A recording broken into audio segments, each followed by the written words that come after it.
حضرت عبداللہ ابن عباس فرماتے ہیں کہ نبی اکرم صلی اللہ علیہ وسلم نے ارشاد فرمایا کہ سب سے افضل عبادت، افضل العبادہ، سب سے افضل عبادت ہوا الدعاء، دعا ہے۔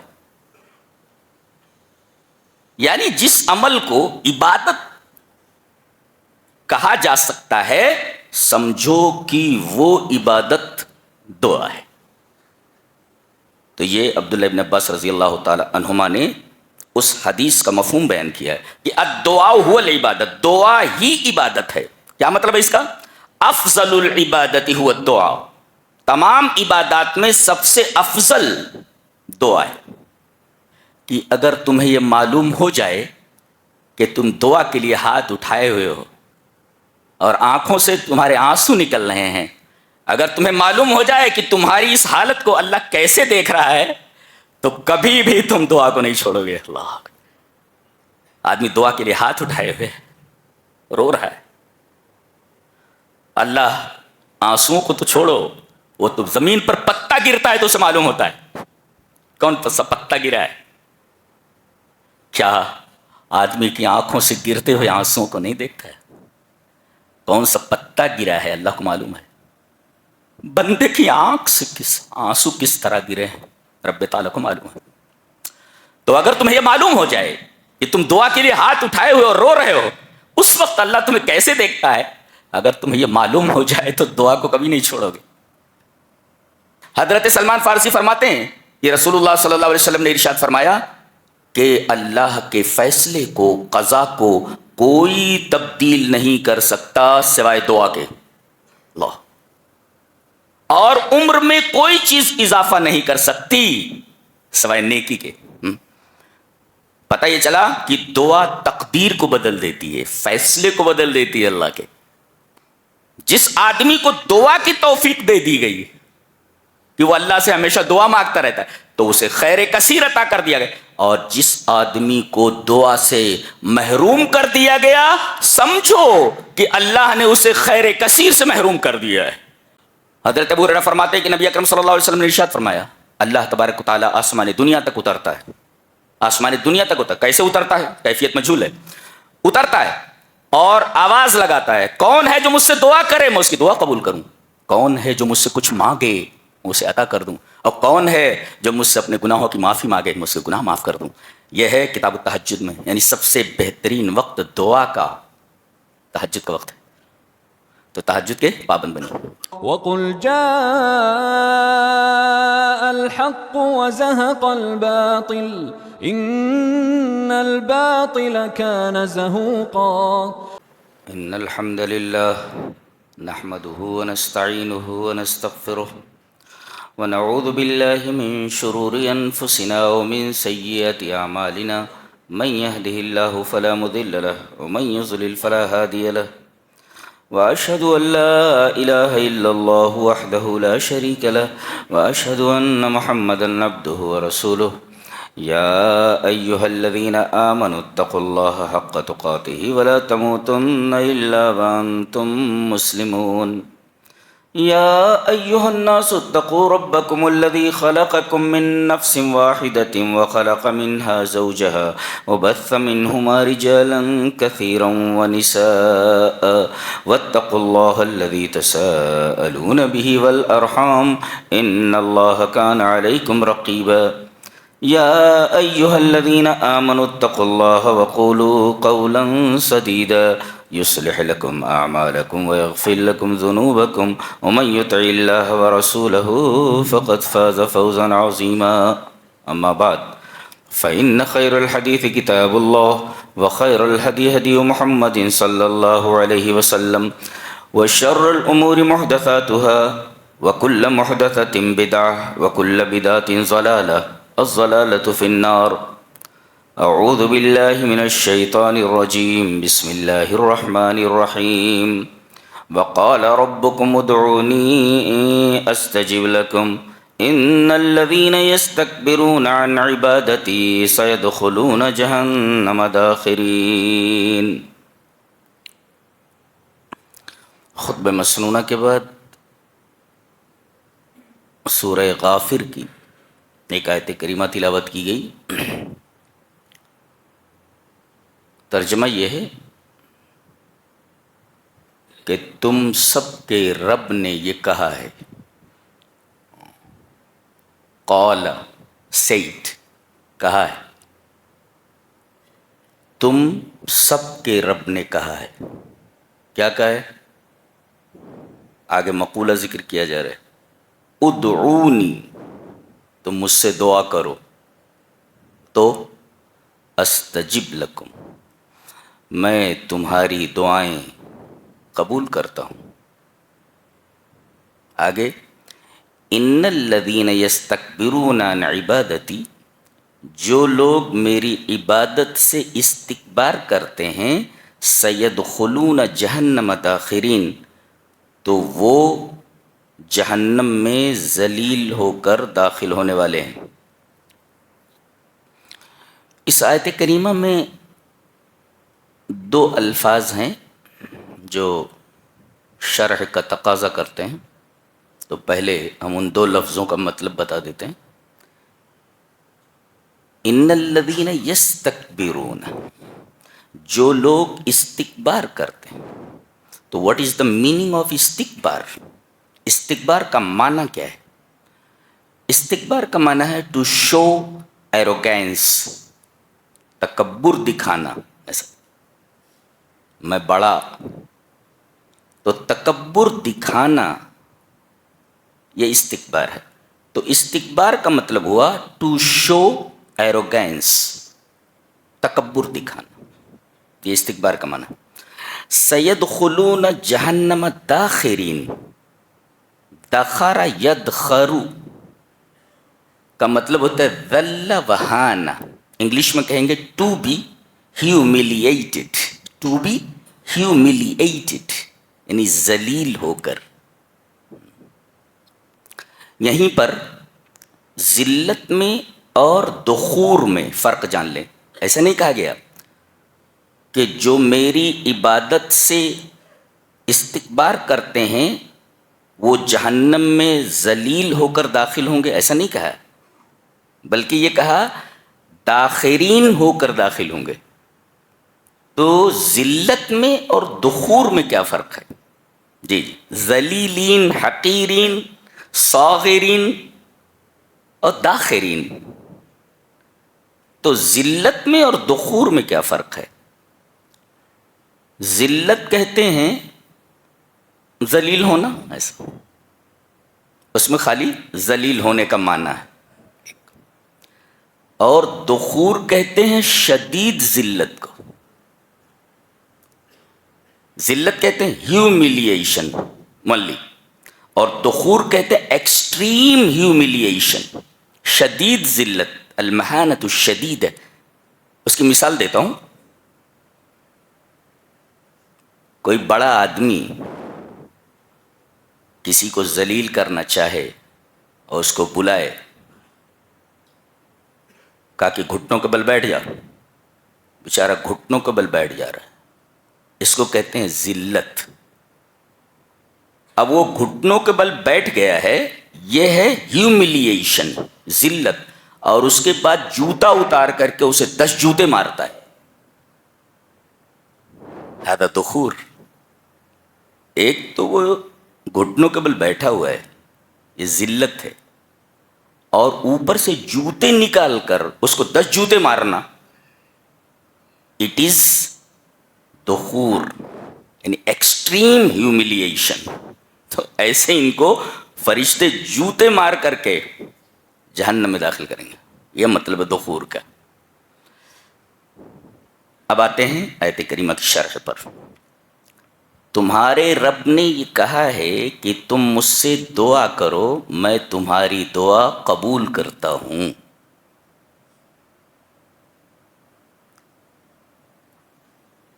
اور وہ لوگ جو میری عبادت سے استکبار کرتے ہیں، دیکھو پہلے کہا گیا مجھ سے دعا کرو میں تمہاری دعا قبول کرتا ہوں، پھر کہا گیا جو میری عبادت سے استکبار کرتے ہیں، یعنی دعا بے ہی عبادت ہے. اور اس آیت کریمہ کی تفسیر خود جناب محمد رسول اللہ صلی اللہ علیہ وسلم نے فرمائی ہے. حدیث اس طرح وعن النعمان بن بشیر رضی اللہ تعالی عنہ عن النبی صلی اللہ علیہ وسلم قال الدعاء هو العبادہ قال ربکم ادعونی استجب لکم رواہ ابو داؤد فی کتاب الصلاۃ. حضرت امام ابی داؤد رحمہ اللہ اس حدیث کو جو اس آیت کریمہ کی تفسیر میں ہے نبی کریم صلی اللہ علیہ وسلم کی جانب سے, اسے ابو داؤد شریف کتاب الصلاۃ کے اندر لائیں. حضرت نعمان بن بشیر فرماتے ہیں کہ نبی اکرم صلی اللہ علیہ وسلم نے ارشاد فرمایا کہ دعا ہی عبادت ہے. اور یہ عربی گرامر کا قاعدہ ہے کہ مبتدا اور خبر سبجیکٹ اینڈ پریڈیکیٹ کے درمیان اگر ضمیر کی فصل آ جائے جی تو اس میں حصر اور قصر کا فائدہ ہوتا ہے. یعنی ایک ہے دعا عبادت ہے یہ, اور ایک ہے دعا ہی عبادت ہے, فرق ہے دونوں میں.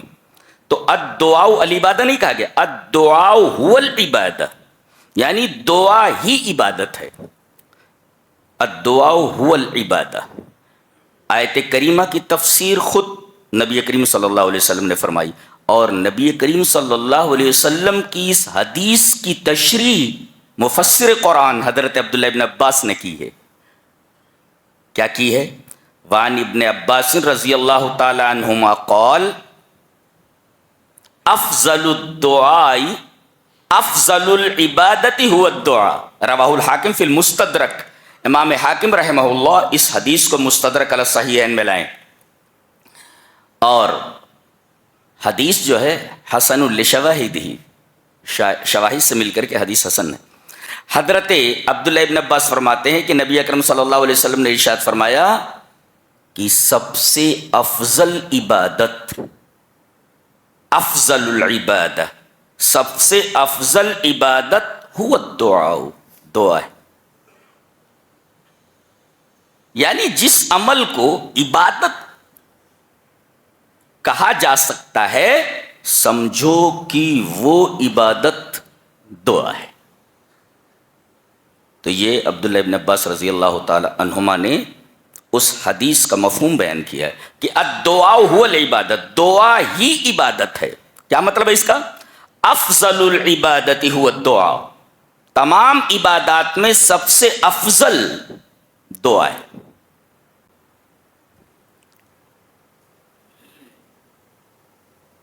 اور ایک نقطہ اور ملا, ادعونی, تم مجھ سے دعا کرو. دعا کرنے کا حکم ہے, دعا کرنے کا حکم ہے.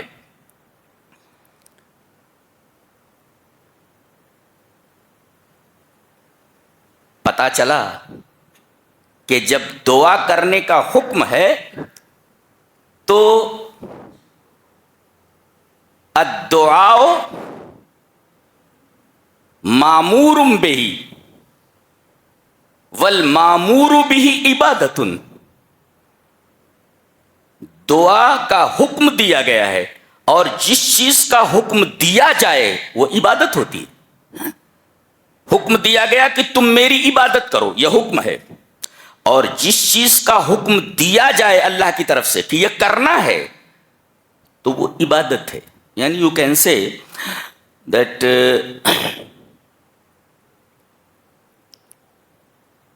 supplication and invocation is an act of worship because it has been commanded, and whatever is commanded is an act of worship. تو گویا دعا کا حکم دیا گیا ہے,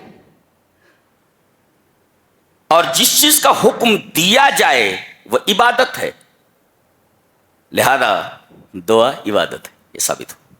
یہیں پر ایک نقطہ اور بھی سمجھ لیں کہ کل ما ثبت انہ عبادت فصرفہ لغیر اللہ شرک.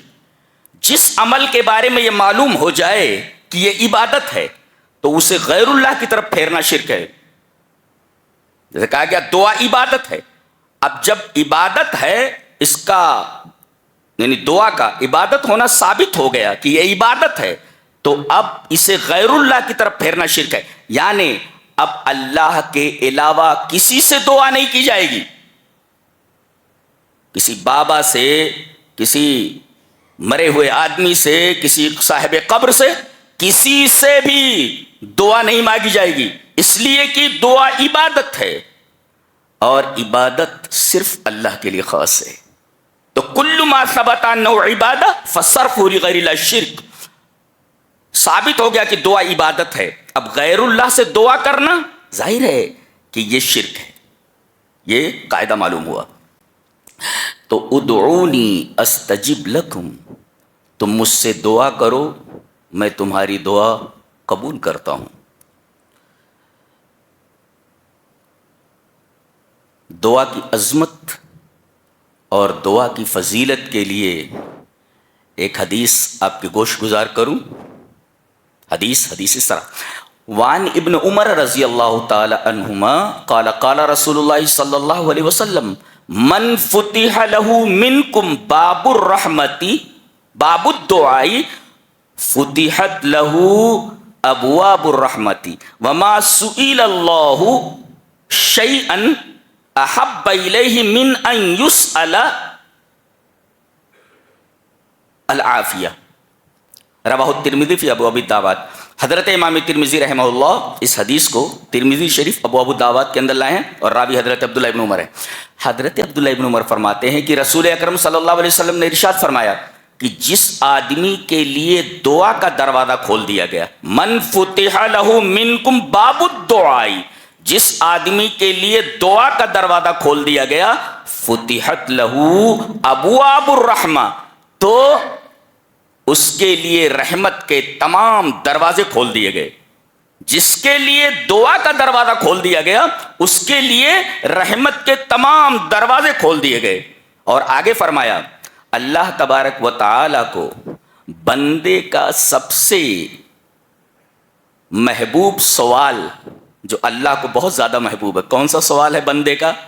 کہ وہ اللہ سے کہے کہ مجھے عافیت عطا فرما، عافیت عطا فرما۔ عافیت کا مطلب ہوتا ہے کہ دنیا میں بھی میرے ایمان کی حفاظت ہو، میرے خاندان کی حفاظت ہو، میرے دل کی حفاظت ہو کہ شرک اور بدعت نہ گھسے، میرے ذہن کو عافیت عطا فرما۔ تو دنیا میں مجھے عافیت عطا فرما، ہر چیز سے حفاظت، اور آخرت میں بھی مجھے عافیت عطا فرما، یعنی جہنم سے بچا کر مجھے جنت میں داخل کر دے۔ تو بندے کا یہ سوال اللہ کے نزدیک سب سے زیادہ محبوب ہے کہ بندہ اللہ سے یہ سوال کرے کہ میرے رب مجھے عافیت عطا فرما۔ تو جب بھی سوال کرو تو اللہ سے عافیت کا سوال کرو۔ اور یہ حدیث بتا رہی ہے کہ جس کے لیے دعا کا دروازہ کھول دیا گیا، رحمتوں کے دروازے اس کے لیے کھول دیے جاتے، یعنی دعا رحمتوں کو کھینچ کر لاتی ہے۔ لہذا اللہ کے رحم کا اگر مستحق بننا ہے تو دعا سے کبھی بھی غافل مت ہو۔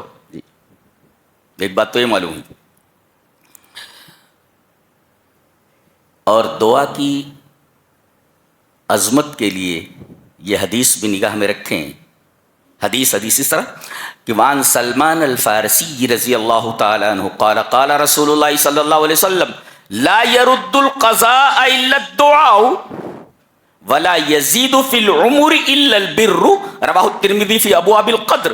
حضرت امام ترمذی رحمہ اللہ اس حدیث کو ایسے ہی ترمذی شریف ابواب القدر میں لائے ہیں، راوی حضرت سلمان فارسی ہیں۔ حضرت سلمان فارسی فرماتے ہیں کہ رسول اللہ صلی اللہ علیہ وسلم نے ارشاد فرمایا کہ اللہ کے فیصلے کو، قضا کو کوئی تبدیل نہیں کر سکتا سوائے دعا کے، اللہ، اور عمر میں کوئی چیز اضافہ نہیں کر سکتی سوائے نیکی کے۔ پتہ یہ چلا کہ دعا تقدیر کو بدل دیتی ہے، فیصلے کو بدل دیتی ہے اللہ کے، اور عمر میں اگر اضافہ چاہیے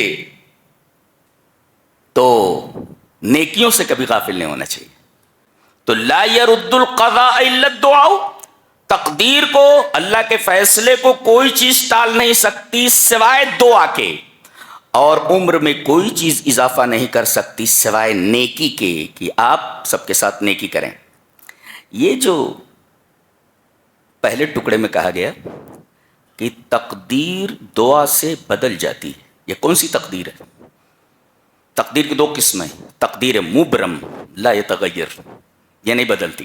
جیسے کوئی دعا کرے کہ اللہ مجھے موت ہی نہ آئے، اللہ مرنا ہی اسے.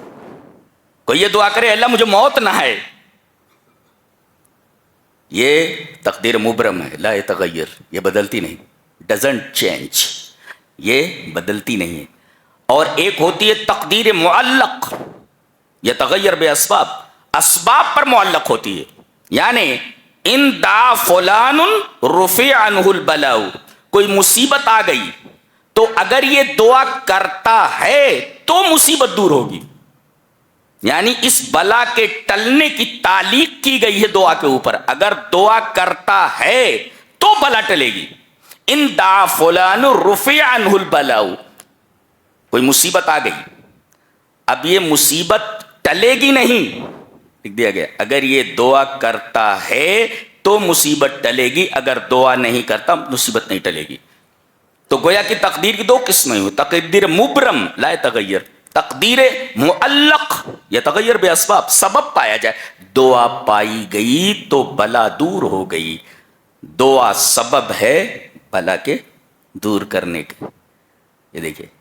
اچھا، تو لکھا رہتا ہے کہ اللہ تبارک و تعالیٰ اس کی اس مصیبت کو دور کر دے گا، اس کی اس بیماری کو دور کر دے گا، اس کی اس پریشانی کو دور کر دے گا اگر وہ دعا کرتا ہے کہ اللہ میری اس پریشانی کو دور فرما دے. اچھا، یہ تو مطلب ہوا لا يرد القضاء الا الدعاء. دوسرا ٹکڑا ولا يزيد في الامور الا البر، اور عمر میں کوئی چیز اضافہ نہیں کر سکتی آدمی کے سوائے نیکی کے.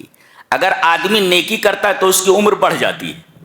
اس کے دو معنی ہیں، ایک تو یہ کہ حقیقت میں بڑھ جاتی ہے، جیسے اس کی عمر لکھی ہوئی ہے 50 سال، اگر وہ نیکیاں کرتا ہے تو سچ مچ بڑھا کر 60 سال کر دی جائے گی، حقیقت میں عمر بڑھا دی جائے گی.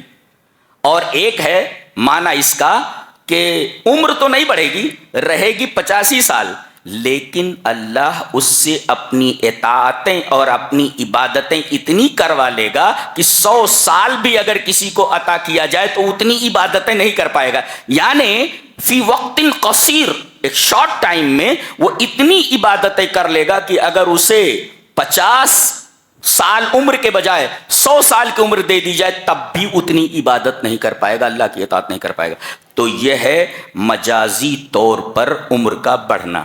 حقیقت میں بھی بڑھ سکتی ہے عمر اور مجازی طور پر بھی بڑھ سکتی ہے. یعنی ان شارٹ ٹائم، تھوڑے وقت کے اندر اتنی عبادتیں کر لینا کہ اگر زیادہ وقت بھی اسے دیا جائے تو اتنے میں نہ کر سکے. بعض لوگ ہوتے ہیں کہ 40-45 سال کی عمر میں اتنا کچھ کر جاتے ہیں دین کے لیے، علم کے لیے، کہ کوئی آدمی اسے 100-200 سال میں بھی نہیں کر سکتا. بہت ساری مثالیں علماء کی، خاص طور سے ابن تیمیہ رحمہ اللہ، ابن قیم ہیں، بڑے بڑے علماء ہیں. انہوں نے مختصر ٹائم میں علم کے لیے اتنا کام کر دیا ہے کہ کسی آدمی کو اگر 100-200 سال بھی ملے تو اتنا کام نہیں کر سکتا علم کا. تو یہ ہے عمر میں اضافہ ہونے کا مطلب. تو لا يرد القضاء الا الدعاء، فیصلے کو اللہ کے کوئی چیز نہیں ٹال سکتی سوائے دعا کے. ولا يزيد في الامور الا البر، اور عمر میں کوئی چیز اضافہ نہیں کر سکتی سوائے نیکی کے. نیکی کرو تو عمر میں اضافہ ہوتا چلا جاتا ہے، حقیقی یا مجازی.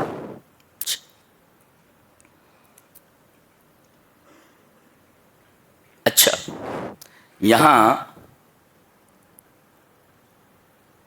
ایک نقطہ اور ذہن میں رکھیں دعا کی فضیلت کے تعلق سے. چلے پہلے حدیث پڑھ لیتے ہیں، اس کے بعد ہم اس پر بحث کرتے ہیں. حدیث اس طرح، وعن الحسن رضی اللہ تعالیٰ عنہ قال قال رسول اللہ صلی اللہ علیہ وسلم حسنوا اموالکم بالزکاة،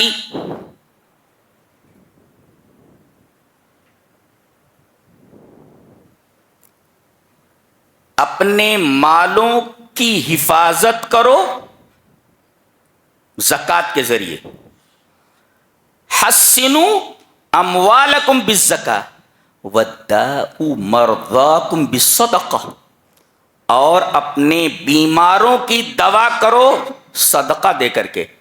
واستقبلوا امواج البلاء بالتضرع والدعاء، رواہ المنذری فی الترغیب والترہیب وقال هذا حدیث حسن لغیرہ، یہ حدیث حسن لغیرہ ہے، اور حضرت حسن رضی اللہ تعالیٰ عنہ سے مروی حدیث اس طرح ہے، عن الحسن رضی اللہ تعالیٰ عنہ قال قال رسول اللہ صلی اللہ علیہ وسلم حسنوا اموالکم بالزکاة وداؤوا مرضاکم بالصدقہ واستقبلوا امواج البلاء بالتضرع والدعاء، رواہ المنذری فی الترغیب والترہیب وقال هذا الحدیث حسن لغیرہ۔ حضرت حسن فرماتے ہیں کہ رسول اکرم صلی اللہ علیہ وسلم نے ارشاد فرمایا تم اپنے مالوں کی حفاظت کرو زکوٰۃ دے کر کے۔ آج زکوٰۃ کا پورا نظام بگڑا ہوا ہے۔ آپ سمجھتے ہیں کہ آپ نے اپنے مال میں سے زکوٰۃ نہیں نکالی تو آپ کا مال محفوظ ہے، آپ کا مال خطرے میں ہے، اس لیے کہ ایک خاص وقت میں سال گزر جانے کے بعد اب مال میں غریبوں کا حق ہو گیا۔ اگر آپ زکوٰۃ نہیں نکالتے مال خطرے میں ہے۔ کسی بیماری میں مبتلا ہو گئے نا تو 10,000 نکلتی ہے زکوٰۃ، چلیے 10 لاکھ روپیہ دیجیے، بچو گے نہیں، آپ بچتے نہیں آپ۔ لہذا زکوٰۃ کو پابندی کے ساتھ اور ایک ایک نیا پیسہ نکالو۔ تمہارا دماغ خراب ہے کہ تم کو یہ معلوم ہے کہ غریبوں کا حق اس میں داخل ہو گیا تو تم زکوٰۃ کیسے ہڑپ کر سکتے ہو؟ غریبوں کا حق کیسے کھا سکتے ہو تم؟ تمہارا مال تو ویسے خطرے میں ہے۔ تو حسنوا اموالکم بالزکاۃ، اور یہاں مال کے لیے یہ نہیں کہا کہ بچاؤ، حسن، حسن کہتے ہیں قلعے کو، قلعے کا دروازہ بند کر دیا گیا دشمن اندر نہیں آ سکتا، ایسے ہی حسن، حسن کہتے ہیں قلعے کو، کیسل قلعہ۔ اب قلعے کے اندر کوئی چیز آ جائے اور دروازہ بند کر دیا جائے تو اب کوئی چیز باہر سے اندر نہیں آ سکتی۔ ایسے ہی مالوں کو زکوٰۃ کے قلعے میں لے آؤ، یعنی مالوں کے اندر سے زکوٰۃ نکالو تو اسی طرح مال محفوظ رہے گا جیسے کوئی چیز قلعے کے اندر آ جائے اور گیٹ بند کر دیا جائے تو وہ چیز محفوظ ہو جاتی ہے۔ ہذا معنی، یہ معنی ہے اس ٹکڑے کا۔ اچھا، وَدَّاءُ مَرْضَاكُمْ بِالصَّدَقَةِ، اور اپنے بیماروں کی دوا کرو صدقے کے ذریعے۔ بیماری ہو گئی چلو ڈاکٹر کے پاس، بیماری ہو گئی چلو بابا کے پاس، بابا، ارے بابا کیا بابا، ایسے مصیبت ہے، یہ دھونی سلگاؤ، ارے وہ دھونی سلگانے سے اور اگربتی سلگانے سے کچھ نہیں ہوتا، بیماری کچھ ہے دوا کچھ ہے۔ بابا کہا بابا، بابا خود بیمار ہے، بابا خود موت و حیات کا مالک ہے، بابا یہ تعویذ لے جاؤ گاڑ دو، یہ تعویذ لے جاؤ پیڑ میں لٹکا دو، کائے کو ڈھونگ کر رہا ہے، یہ ڈھونگ دھتورے سے کچھ ہوتا نہیں جی۔ وَدَّاءُ مَرْضَاكُمْ بِالصَّدَقَةِ، آدمی بیمار ہو جائے تو آپ اسے ڈاکٹر کے پاس لے جائیں، ما تحت الاسباب، تدبیر اختیار کرنا یہ توکل کے منافی نہیں ہے، آپ ڈاکٹر کے پاس لے جائیں۔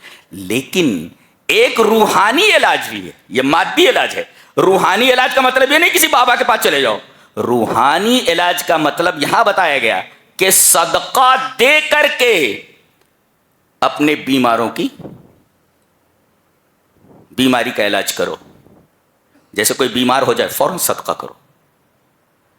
ڈاکٹر عیسیٰ مرزوقی دمشق کے ایک بہت بڑے ہاسپٹل کے بہت بڑے ڈاکٹر تھے، ڈاکٹر عیسیٰ مرزوقی۔ میں نے ان کے بارے میں پڑھا کہ اچانک ان کی طبیعت خراب ہو گئی، خود ڈاکٹر ہے، بہت بڑا ڈاکٹر ہے، ڈاکٹر عیسیٰ مرزوقی، دمشق کے ایک بہت بڑے ہاسپٹل کے بہت بڑے ڈاکٹر تھے۔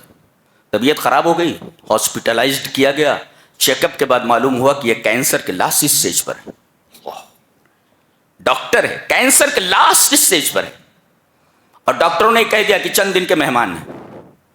ان کے سامنے یہ حدیث آئی، مسلم ڈاکٹر ہے، یہی حدیث آئی، داؤ مرضاکم بالصدقہ۔ پتہ لگایا انہوں نے دوستوں کے ذریعے کہ میں چاہتا ہوں کہ اس حدیث پر عمل کر کے دیکھوں، اس حدیث پر عمل کرتا ہوں، نبی نے کہا ہے تو یقیناً میری بیماری دور ہو جائے گی۔ انہوں نے پتہ لگایا تو پتہ چلا کہ ایک بیوہ ہے، اس کے چھوٹے چھوٹے بچے ہیں، اور بڑی تنگی ترشی میں اس کی زندگی گزر رہی ہے. انہوں نے اپنا پورا مال اللہ کی راہ میں صدقہ کر دیا، اسے دے دیا. 2-4 دن کے بعد ان کی بیماری کم ہونے لگی، اور جب چیک اپ کرائے گا تو بولے کینسر تو ہے ہی نہیں، کینسر نہیں ہے، کینسر نہیں. جبکہ پہلے چیک اپ نے بتایا تھا کہ یہ کینسر کے لاسٹ اسٹیج پر ہے. تو داؤ مرضاکم بالصدقہ، صدقہ دے کر کے اپنے مریضوں کی بیماری کا علاج کرو. چمڑی چلی جائے مگر دمڑی نہ جائے.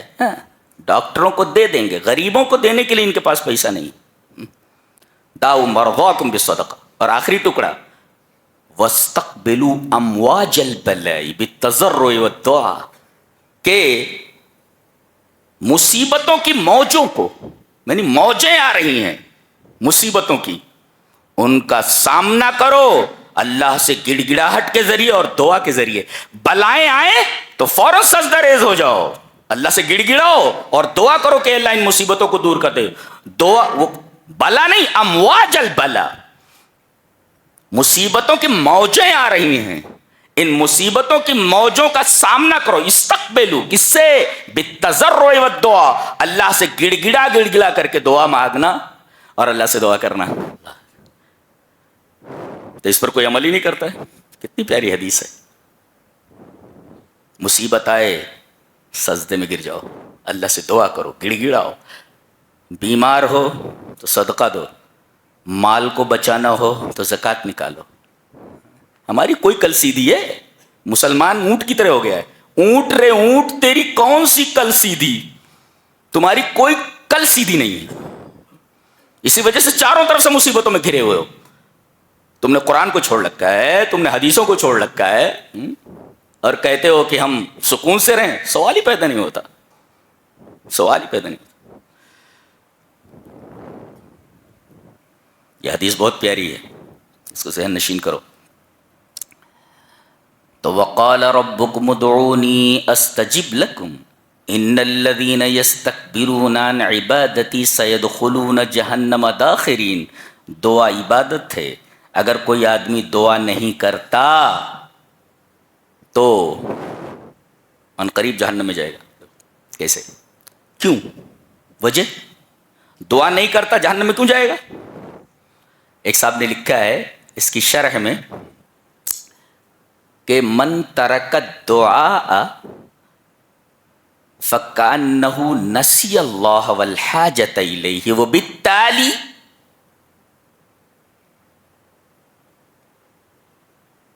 بتایا گیا کہ جو آدمی دعا کو چھوڑ دیتا ہے وہ اپنے اس عمل سے ظاہر کرتا ہے کہ اللہ کو بھول چکا ہے وہ، اور وہ ظاہر کرتا ہے کہ مجھے اللہ کی ضرورت نہیں، دعا نہیں مانگتا. من ترک الدعاء فکأنہ نسی اللہ والحاجۃ الیہ. جو آدمی دعا نہیں کرتا، اللہ کو اس وجہ سے غصہ آتا ہے کہ بندہ اپنے اس عمل سے ظاہر کر رہا ہے، میرے سامنے ہاتھ نہیں پھیلاتا، گویا کہ اپنے اس عمل سے ظاہر کرتا ہے کہ وہ اللہ کو بھول چکا ہے اور اسے اللہ کی ضرورت نہیں. وہ بالتالی کانہ استغنی عن ربہ عز وجل، اور پھر یہ بات بھی اپنے اس عمل سے ثابت کرتا ہے کہ وہ اللہ سے بے نیاز ہے، اللہ کی اسے کوئی ضرورت نہیں. اس وجہ سے اللہ کو غصہ آتا ہے. جی ایک نکتہ اور، دعا جب عبادت ہے، غور سے، ہاں یہ پوری تقریر کا حاصل ہے، ذہن نشین کرو کہ دعا جب عبادت ہے، آپ کوئی چیز اللہ سے مانگ رہے ہیں، اللہ مجھے یہ چیز دے دے، تو اگر وہ مطلوبہ چیز آپ کو نہ ملے، آپ ایک چیز اللہ سے مانگ رہے ہیں اور وہ چیز آپ کو نہ ملے جو آپ کو مطلوب ہے، تو یہ ذہن نشین کریں کہ وہ چیز اگرچہ نہیں مل رہی ہے مگر آپ کو عبادت کی توفیق دے دی گئی ہے. دعا تو کر ہی رہے ہیں نا، اس سے بڑی نعمت کیا ہو سکتی ہے؟ مطلوبہ چیز نہیں ملی لیکن دعا جب عبادت ہے تو آپ دعا تو کر رہے ہیں نا، دعا کر رہے ہیں، آپ عبادت میں لگے ہوئے ہیں. ہاں تو دعا کرتے رہیں، اگرچہ آپ کو مطلوبہ چیز نہیں مل رہی ہے لیکن آپ عبادت میں لگے ہوئے ہیں. اس سے بڑی چیز کیا ہو سکتی ہے؟ اور وہ حدیث جو حضرت عبداللہ بن عمر سے مروی ہے کہ جس کے لیے دعا کا دروازہ کھول دیا گیا اس کے لیے رحمت کے دروازے کھول دیے گئے. اس حدیث کے اوپر ایک شارح حدیث لکھتا ہے کہ هذا الحدیث يدل على من افق للدعاء فقد اوتی خیرا کثیرا ومن حرمه حرم خیرا کثیرا. یہ حدیث بتاتی ہے کہ جس آدمی کو دعا کی توفیق دے دی گئی اسے خیر کثیر دے دیا گیا. جس آدمی کو دعا کی توفیق دے دی گئی کہ وہ اللہ سے ہمیشہ دعا مانگتا رہتا ہے تو اسے خیر کثیر عطا کر دیا گیا. اور جس آدمی کو دعا سے محروم کر دیا گیا سمجھو کہ اللہ نے اسے خیر کثیر سے محروم کر دیا ہے. اور ایک شارح نے تو بڑی خوبصورت بات لکھی ہے. کیا لکھتا ہے کہ لو علمت کیف ینظر اللہ الیک وانت تدعو ما ترکت الدعاء ابدا.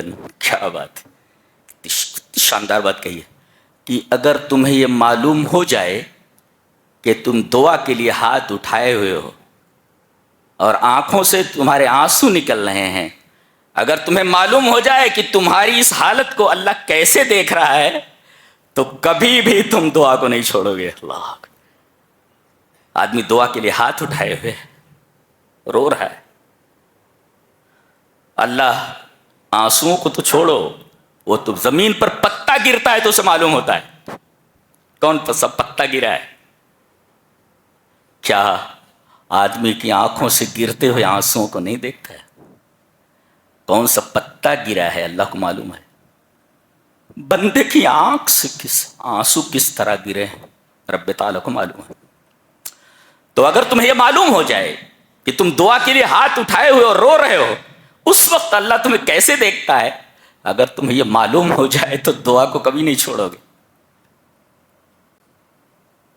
تو گویا دعا اللہ تبارک و تعالیٰ کو متوجہ کر دیتی ہے بندے کی طرف. میرا بندہ رو رہا ہے، اللہ کیسے غافل ہو سکتا ہے؟ اللہ غافل نہیں ہوتا جی. انسان غافل ہوتا، اللہ غافل نہیں ہوتا، بندہ غافل ہوتا ہے جی. اچھا، دعا کرتا ہے، یہاں کہا گیا نا میں قبول کرتا ہوں، یعنی کسی بھی آدمی کی دعا اگر اخلاص کے ساتھ کی گئی ہے ضائع نہیں ہوتی. 3 چیزوں میں سے ایک چیز ضرور دی جاتی ہے آدمی اگر دعا مانگتا ہے تو. دلیل یہ حدیث پاک. وعن ابی سعید الخدری رضی اللہ تعالی عنہ ان النبی صلی اللہ علیہ وسلم قال ما من مسلم يدعو بدعوة ليس فيها اثم ولا قطيعة رحم الا آتاه الله بها احدى ثلاث اما ان تعجل له دعوته واما ان يدخرها له في الآخرة واما ان يصرف عنه من السوء مثلها. قالوا اذا نكفر قال الله اكثر. رواه احمد في مسنده اسناده جيد. تو یہ حدیث مسند احمد میں ہے اور راوی اس حدیث کے جیسا کہ معلوم ہوا حضرت ابو سعید خدری ہیں. حضرت ابو سعید خدری فرماتے ہیں کہ رسول اکرم صلی اللہ علیہ وسلم نے ارشاد فرمایا کوئی بھی مسلمان جب دعا کرتا ہے اور اس دعا میں 2 چیزیں نہ ہوں، ایک تو گناہ کی دعا نہ کرتا ہو اور دوسرے قطع رحمی کی دعا نہ کرتا ہو. چلیے ان 2 لفظوں کا مطلب سمجھ لیتے ہیں. لیس فی اسم، کوئی گناہ کی بات نہ کرتا ہو، ولا قطیعۃ رحم، اسم یہ عام ہے اور قطیعۃ رحم خاص ہے، یعنی یہ تخصیص بعد تعمیم ہے. کوئی گناہ کی بات نہ ہو. شارحین نے لکھا ہے کہ ایسا کر اللہم ارزقنی الخمر، اے اللہ شراب چاہیے مجھے شراب دے دے. اللہم ارزقنی الخمر، ظاہر ہے کہ شراب پینا گناہ ہے تو گناہ کی دعا نہ کرے. اللہم ارزقنی الخمر، میرے رب مجھے شراب کی لت ہے اور جسم ٹوٹ رہا ہے شراب کے بغیر، مجھے شراب دے دے. یہ گناہ کی دعا ہے. اور قطیعۃ رحم، رشتے داری کو کاٹنا. کوئی دعا کرے اللہم باعد بینی و بین اخی، اے اللہ میرے اور میرے بھائی کے درمیان دوری کر دے، میرا بھائی مجھے دکھنا نہیں چاہیے. تو یہ ہے قطیعۃ رحم کی دعا، رشتے داری کاٹنے کی دعا کہ اے اللہ اللہم باعد بینی و بین اخی، میرے بھائی اور میرے فلاں رشتہ دار کے درمیان دوری پیدا کر دے، تو یہ قطعیت رحم ہے۔ تو کوئی بھی مسلمان دعا کرے جس کے اندر گناہ کی بات نہ ہو، جیسے شراب مانگ رہا ہے وہ، اور اس میں رشتہ داری کو کاٹنا نہ ہو، جیسے وہ کہہ رہا ہے کہ اللہ میرے بھائی کو مجھ سے دور کر دے، تو اللہ تبارک و تعالیٰ 3 چیزوں میں سے ایک چیز دیتا ہے، یا تو وہی دعا جو اس نے کی ہے، جو مانگا ہے وہی دے دیا جائے، اللہ مجھے یہ چیز چاہیے، دے دیتا ہے۔ اور اگر بندے کے حق میں وہ چیز مفید نہیں ہے تو اللہ تبارک و تعالیٰ اسے آخرت کے لیے ذخیرہ کر لیتا ہے، آخرت میں اس کا بدلہ دے گا۔ اور یا کوئی مصیبت آنے والی ہوتی ہے تو جیسی دعا ہے اسی کے بقدر اس مصیبت کو دور کر دیا جاتا ہے، دعا قبول ہو گئی ہے، آپ کو معلوم نہیں کہ دعا قبول ہوئی کہ نہیں، آپ نے جو چیز مانگی تھی وہی نہیں ملی نا، اسے ادخار کر لیا گیا، جمع کر لیا گیا، قیامت کے دن اس کا بدلہ دیا جائے گا۔ یا کوئی مصیبت آنے والی تھی، اس دعا کی برکت کی وجہ سے اس مصیبت کو دور کر دیا گیا۔ تو 3 چیزوں میں سے ایک چیز ضرور ملتی ہے، لہذا دعا رائے گا نہیں جاتی، کبھی بھی دعا سے غافل نہیں ہونا چاہیے۔ اچھا، دعا کے لیے سب سے بہترین وقت کیا ہے؟ چلیے حدیث دیکھ لیتے ہیں۔ حدیث اس طرح، وعن ابی ہریرہ رضی اللہ تعالی عنہ ان رسول اللہ صلی اللہ علیہ وسلم قال ينزل ربنا تبارك وتعالى إلى السماء الدنيا حين يبقى ثلث الليل الآخر يقول من يدعوني فأستجيب له ومن يسألني فأوتيه ومن يستغفرني فأغفر له، رواہ البخاری فی کتاب التہجد۔ حضرت امام بخاری، کتنے لوگ تہجد پڑھتے ہیں؟ کتنے لوگ تہجد پڑھتے ہیں؟ امام بخاری اس حدیث کو کتاب التہجد میں لائے، تہجد کے پابند بنو، تہجد کے پابند بنو۔ حضرت ابو ہریرہ فرماتے ہیں کہ نبی اکرم صلی اللہ علیہ وسلم نے ارشاد فرمایا، اللہ تبارک و تعالیٰ آسمان دنیا تک اترتا ہے، آسمان دنیا تک اترتا ہے۔ کیسے اترتا ہے؟ کیفیت مجہول ہے، اترتا ہے اور آواز لگاتا ہے، کون ہے جو مجھ سے دعا کرے میں اس کی دعا قبول کروں، کون ہے جو مجھ سے کچھ مانگے میں اسے عطا کر دوں، اور کون ہے جو مجھ سے اپنے گناہوں کی معافی مانگے میں اس کے گناہ معاف کر دوں۔ یہ ہے کتاب التہجد میں، یعنی سب سے بہترین وقت دعا کا تہجد کا وقت ہے، تو تہجد کے پابند بنی۔ وقت ہو چکا ہے، اللہ ہمیں نیک عمل اور اچھی سمجھ کی توفیق عطا فرمائے۔ وآخر دعوانا الحمد للہ رب العالمین۔